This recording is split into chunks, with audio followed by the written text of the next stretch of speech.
杨紫透露了近期的工作安排，听完真的有点心疼。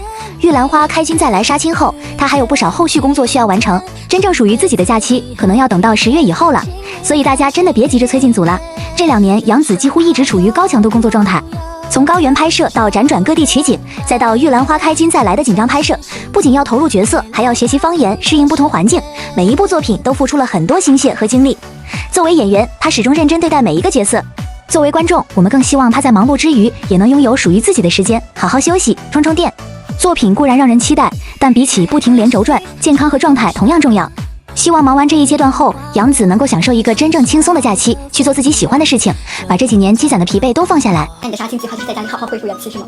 杀青先把之前剩余的工作干完，因为这个月其实我没休几天，就是虽然我杀青了，但是还是要去把前面的工作给弄完，然后属于自己的假期可能需要得10月以后吧。我只是没有接戏，但是一些零零散散的活还是要完成的。